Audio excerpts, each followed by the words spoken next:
Good morning, beautiful world. I'm back. I know it's been too long. Like I said, I'm not used to this YouTube stuff, and but I said I was gonna try to stick with it. But the truth is, I've been in so much pain lately. Because if anybody been keeping up with me, I had abscess surgery on an abscess that was near my anal area on the left side, but more on my buttocks. And it was hurting so bad.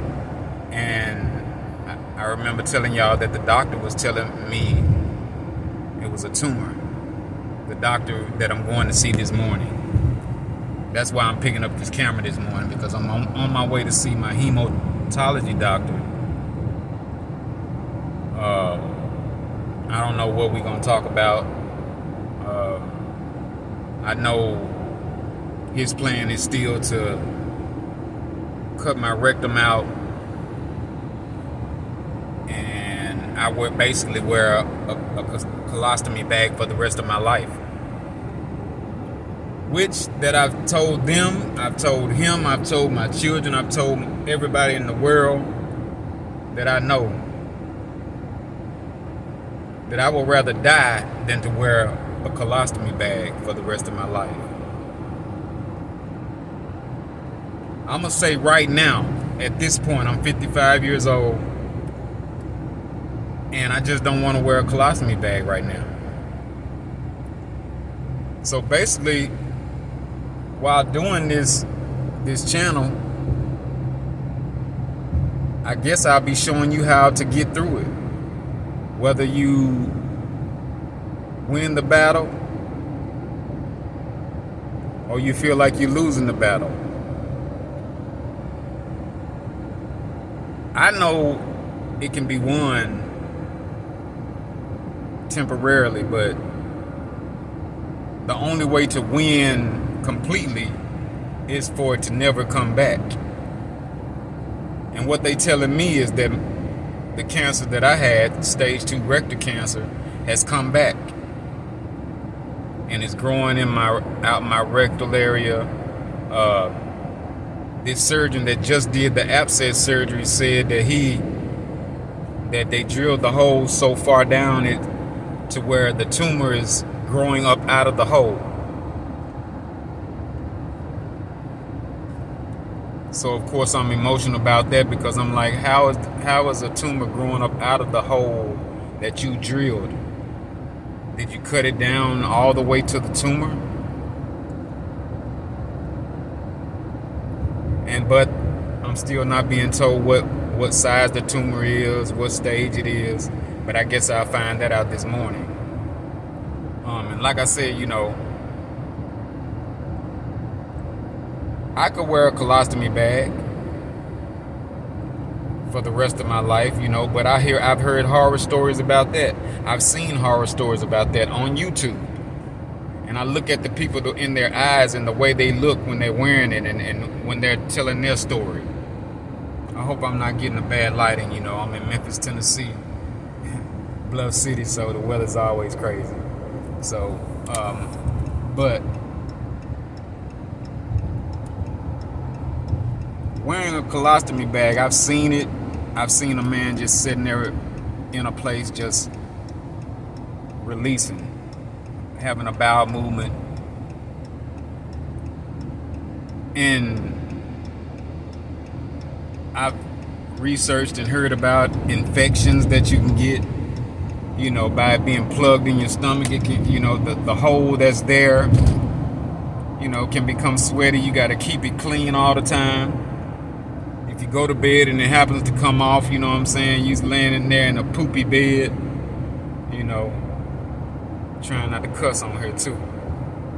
But you laying there and you got to get up in the middle of the night. So where does your rest come from? I can believe it's depressing, because I want to cry every time I think about wearing it. But for some reason, I just don't think God wants me to live like that right now. I'm not hearing that. I'm not hearing that call. So while I'm doing this video, while I'm doing this,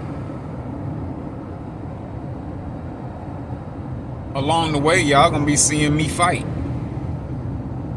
Seeing me fight to not wear a colostomy bag. I might call the video that. My fight to avoid a colostomy bag. Yeah. Because I'm doing everything I can to get rid of the thought or the thinking of the doctors to have surgery. So I'll be going back on the program that I went on the first time. See, and I really jumped into my story way too fast because, like I said, I don't know where to start and where to begin.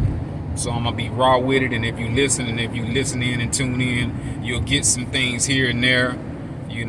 Like I said, hopefully motivate you, keep you in good spirits, because I'm going through it, man. I'm dealing with, like I said, the surgery. It says 2 to 8 weeks for full recovery, but I'm doing the things that I think I'm supposed to do in order to heal. But if the doctor did some malpractice on the surgery or whatever to where it's messed up, to where he's saying that hole would never heal, I'm imagining he's saying as long as the tumor is growing, it will never heal. So I'm hoping that I can just do what I'm supposed to do and shrink the tumor by doing the things that I'm supposed to do and feed my body God's medicine, and it disappears or it shrinks down enough to where that skin or where that hole, I'm assuming that it's called a fistula. Because I'm always on Google and YouTube, and they may not always be right, but it sounds like a fistula, Fistula, where the hole meets another hole or whatever, and then you forever leaking out, and it's leaking pus, and that's where I'm at after 2 weeks. I'm still leaking, still leaking out my body, and that's a fear. I don't fear too much and nothing, as long as I got God with me. But sometimes we fall weak, and we all fall short. To where when I think about that, I get emotional because a doctor telling you that hole would never heal, and it's forever gonna leak.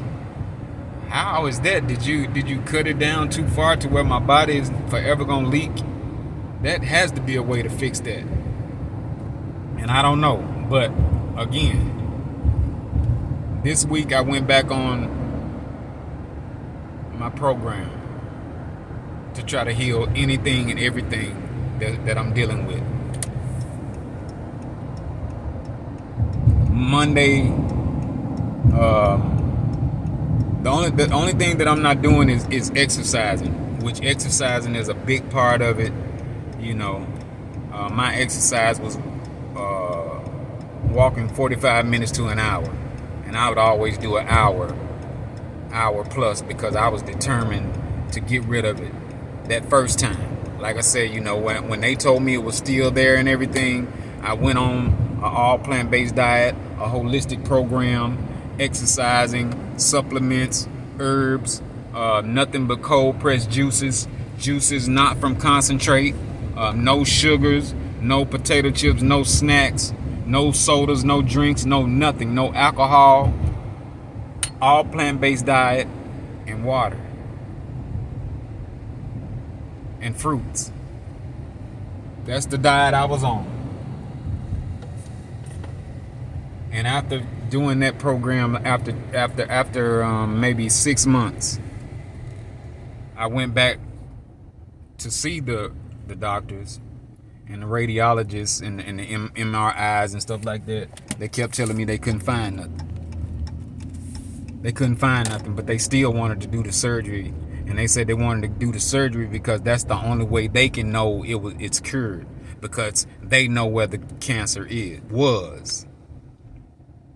But they couldn't find it or see it, and still saying we would rather make sure by doing the surgery. And I went against that. I fought against that and said, well, can you just monitor me until you can see something? Because if you can't see it, send me to somebody that can see it. Or, which is like I said, that story, did they see it from the beginning and wanted it to grow and just kept letting it grow by telling me that it wasn't there? But I don't think so, because I was living good. I was strong as ever. I wasn't weak. I was the strongest I had been since I was 18 years old. And that was in 2022 and 23. Doing my program, staying on what I'm supposed to stay on, eating what I'm supposed to eat. And my vitals, everything was perfect. Everything but iron. Vitamin D got a little low every now and then, but that's minor compared to what they were saying. But anyway, I'm getting ready to pull up at the Veterans Hospital to go see the hemo doctor. See what BS he gonna tell me. And like I said, wearing a colostomy bag is my last resort. I'll never say never, like I said, but I'm gonna fight it until the end. I'm gonna fight it until I got to surrender and say, go ahead and cut my butt out. But while I'm doing this journey, y'all gonna get to see whether I make it or not, whether I live or die. I can't say that I'm gonna keep on coming on here every day. I'm gonna try to keep y'all updated on what I'm doing. The foods I'm eating, the exercise I may be doing. I can't do exercise right now because I'm in so much pain. I can't walk. I can't do nothing. I'm in so much pain right now coming down here to the hospital. And VA is always crowded at this time. So I'm going to get back with y'all. Stay with me. If you're going through something, like I said, if you know somebody got any type of cancer, any type of, if you're dealing with rectal cancer or colon cancer, oh man, this is too much, too crowded. Dealing with something or any type of illness, you know what I'm saying? Just this may motivate them, and they may see me. I'm 55 years old, and I'm getting ready to fight for my life. I'm getting ready to fight to get this tumor gone again. Because like I said, you don't win unless it's gone forever. You don't win just because you beat it the first time. If it metastasizes again, then you haven't really won the battle. And when the doctors say it's a chance that it can recur, well, when do you actually win the battle? All these pats on the backs, ringing the bell, giving certificates, having parties, anniversaries and stuff, that's lovely. That's beautiful. But this time, I'm going to try to continue to live and do the things to where it would never come back. Obviously, I went back to doing some things that brought the tumor on in the first place to make anything come back. So as of right now, today, well, as of Monday, I've started back on my program, back on an all plant-based diet. Along the way, I'll be showing some of the things I'm eating because I'm so basic, salads, greens, fruits and vegetables, and a lot of times I just throw stuff together, so stay with me. And like I said, my name is Lucius. If you want to follow me, I'll be happy to continue, like I said, to tell my story, and then we're going to get way up. And like I said, hopefully I help somebody with colon cancer, rectal cancer, or whatever they're going through, and maybe they get through it and feel the motivation and the desire to do it too. In the meantime, hit the like button, subscribe so you can pop up, I guess again in your feed. Leave a comment, any questions on what I'm eating or what I'm doing along the way, feel free. I'll be happy to try to get back. Like, subscribe, give me a comment or a question. Thumbs up. I'll talk to y'all soon. Pray for me too, y'all. I'll be praying for everybody in the whole world that see this.